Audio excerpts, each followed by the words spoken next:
Herkese merhaba arkadaşlar, kanalıma hepiniz hoş geldiniz.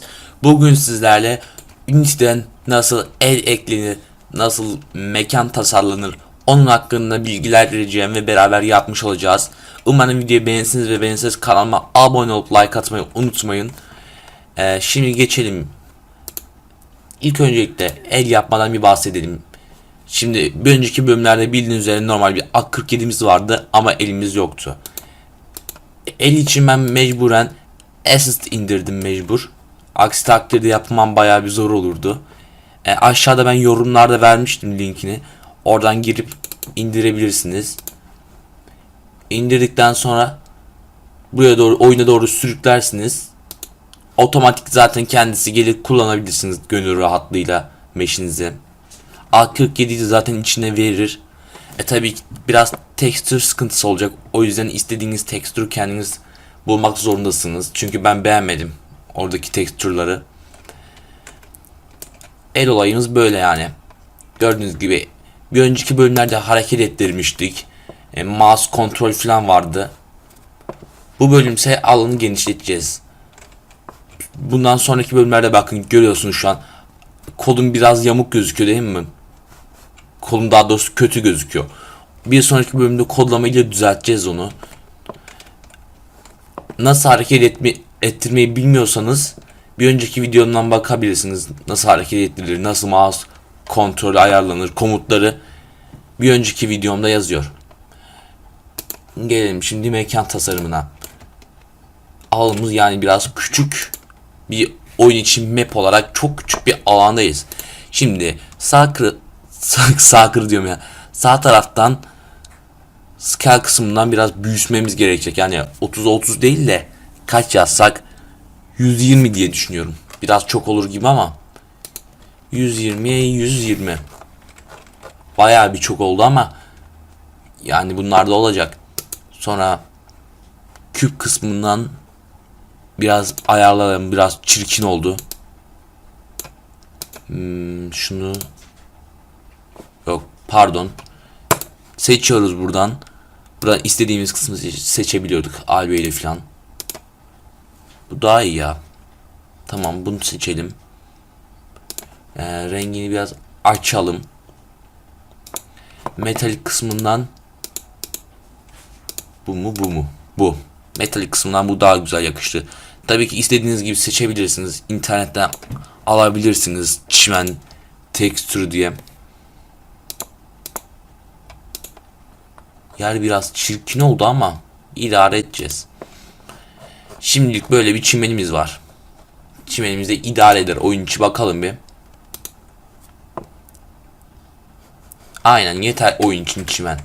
Zaten taş da yapabiliriz istersek. Taş aslında daha şık durur ama şimdilik gerek yok. Mekan tasarımı için ben önceden ayarlamıştım her şeyimi. Favorit kısmından aşağı iniyoruz. All Models. All Models'ten Asset Store. Asset Store'dan şey yazabilirsiniz. Building. Buradan istediğinizi indirebilirsiniz. Ben şunu indirmiştim 85. Ama galiba hepsini aldı 85 sayesinde. Ama daha şu anlık denemedim. Şimdi beraber denemiş olacağız. Neredeydi? Mesh. Aynen. Bir tanesini alalım şöyle. Hakikaten güzelmiş ama. Arkadaşlar aslında bu silah oyunu için değil de korku oyunu için ya da animasyon oyunu için daha güzel. Daha güzel gözükür. Bakalım başka neler varmış. Prefers Building on. Aynı mı? Aynı. Yok aynı. Aynı. Bunları hiç ellemeyelim. Buradan biraz kurcalayabilirsiniz. İstediğinizi seçebilirsiniz. Buradan toprak şeyi de vermiş. Çirkin durar herhalde ama bakayım. Aynen çirkin durdu. Bir de stone bakayım. Aslında bu biraz güzel durdu gibi. Öyle kurcalayayım derken hakikaten güzel bir şey yakaladık. Betalini biraz azaltalım. Yükseltelim pardon. Şunları yükseltelim. Şöyle. Aynen güzel oldu ya. Baksanıza yerler falan. Tabii ki dediğim gibi istediğiniz gibi ayarlayabilirsiniz. Ben karışmam oralara. En güzelini de yaparsınız, en çirkini de yaparsınız yani. Building 10 baktık. Buraya da baktık. Buradan gökyüzünü falan seçebilirsiniz. Çok güzel gerçekten bu da. Ama tabii ki önce gökyüzü belirlemeniz gerekiyor. Gökyüzü belirlemeden yapmanız olağansız. Şimdi bir de gökyüzü belirleyelim buna. Şimdi buna tıklıyoruz ya da tıklamayalım. Create kısmına girelim arkadaşlar. Create'den 3D Object küp. Şimdi bunun skalini kaç yapmıştık aşağıdakini? 120 120 değil mi? Ona da bir 120 çakalım. Yukarı doğru kaldırıyoruz. Ama ne kadar yüksekte olacağını kendiniz belirlemeniz gerekiyor. Aksi takdirde şık bir görüntü oluşmaz. Bunun tam altına hizalamamız gerekiyor. O yüzden rotation'a bakıyoruz bunun. 0 0 0 0 0 0. O zaman şuna bir 0 0 0 giriyoruz. Aynen. Şimdi de yukarı kaldırıyoruz. Buraya da bu güneşi falan ekleyebiliriz. Bulutları pardon. Şöyle oyun oynadığımızda mesela havaya baktığımızda bulut gözükecek. Ama bulutu öyle bir ayarlamamız gerekecek ki bozulmamalı asla. O yüzden biraz zor olacak ama deneyelim şansımızı bir. Şöyle beyaz. Beyaz olsun yine. Metalik kısmından yine alabiliyorsak alalım derim ben. Bunun aynısı. Sunny tamamdır. Bunu seçiyoruz. Normal map'e girelim. Burada güneşleri falan seçeceksiniz arkadaşlar. Güneş diyorum ya, bulutları. Güneş nereden çıktıysa. Ne diyor normal map falan filan. Bir. Tamamdır. İstediğimi buldum. 12. Şu bulutları parlatmasını sağlıyor normal map. Metalik kısmından da seçmiştik. Onu da biraz yükseltelim. 101 fazla oldu. Tamamdır. Albedo'muz beyaz kalsın. Arkadaşlar bulutumuzda az çok yapmış olduk. Şimdi oyun kısmından bakıyoruz. Çalışsın. Ara sıra böyle şeyler oluyor nedense.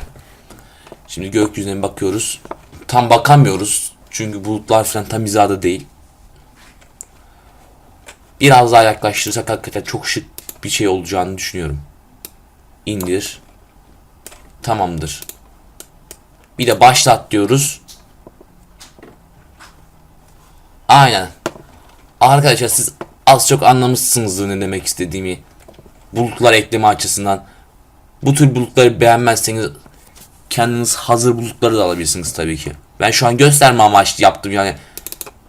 Bunu beceriksizlik falan algılamayın. Ben öyle gösterme amaçlı yaptım. Şansıma karşıma çıktığı için. Böyle falan yürüyorsunuz işte. Böyle bulutlar falan olacak tabii ki. Aslında etraf daha şık olmadı mı gençler? Baksanıza. Böyle aralarında falan yürüyorsunuz. Oyundasınız şu an. Çatışmadasınız. Şuralardan falan pusacaksınız. Burada pusuyorsunuz. Geliyorsunuz indiriyorsunuz buradan. Gerçekten çok şık oldu.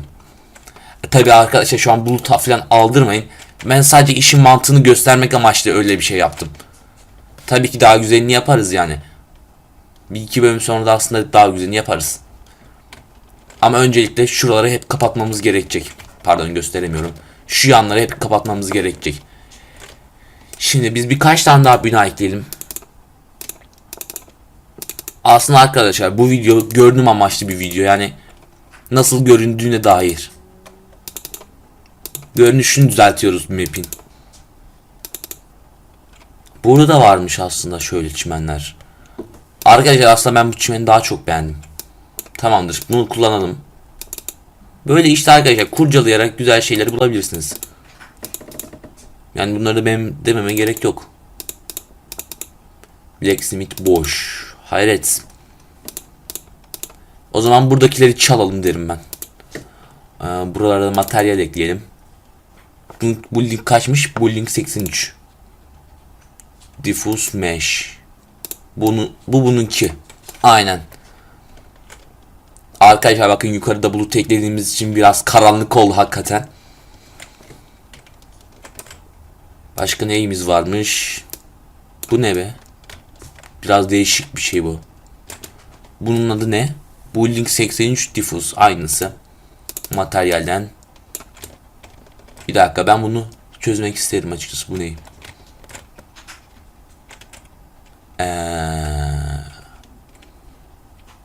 Arkadaşlar ben bunu anlamadım. Yorumlarda belirtiniz, gerçekten anlamadım ben bunu. Ama biraz köprüye benzettim. Siz yine de yorumlarda belirtin ne olduğunu bunun. Ben anlayamadım. İşte böyle arkadaşlar. İstediğinizi seçersiniz. İstediğiniz gibi ayarlarsınız. Yani oyun sizin. Karışamayız biz buna. İstediğiniz gibi yapın. Hatta yapan olursa yorumlarda belirsin. İndiririz oynarız yani. Böyle bir şeyler olacak işte. Amacımız alanları düzeltmek.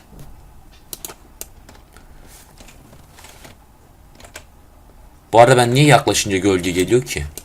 Onu anlayamadım ben. Şunu kapatayım bir. Heh. Tamamdır. Bulutlar böyle olsun. Bir de bu objeleri falan ayarlayalım hemen. Kapatmadan önce. Şu ikisi yan yana dursun. Şunu azıcık daha geriye atalım. Hatta yol falan ekleriz, gerçekten çok şık olur. Dediğim gibi arkadaşlar ben şu an gösterme amaçlı çektim bu videoyu. Bunda komut falan yapmadık. Burada yaratıcılığınızı konuşturma videosu açıkçası. Ne kadar yaratıcıysanız o kadar güzel olur. Bir anlamda yaratıcılığınız gelişmiş olur. Böyle arkadaşlar işte dediğim gibi. Kendiniz ayarlarsınız. Bir sonraki bölümlerde zaten artık silah komutlarına geçeceğiz. Şarjör değiştirme falan. Takipte kalın, kanalıma abone olup bildirimleri açın ki haberdar olasınız, yani sıkıntı çekmeyesiniz ararken. Öyle. Bulutlara fazla dediğim gibi takılmayın. Güzel oldu ya. Tabii ki daha ayarlanacak çok şeyleri var ama yavaş yavaş. Evet arkadaşlar, videomu izlediğiniz için çok teşekkür ederim. Lütfen kanalıma abone olup like atmayı unutmayın. Altını çiziyorum, like atmayı unutmayın. İzliyorsanız buraya kadar geldiyseniz like'ınızı esirgemeyin diyorum. Bir sonraki bölümlerde görüşmek üzere. Kendinize iyi bakın. Hoşçakalın ve bay bay.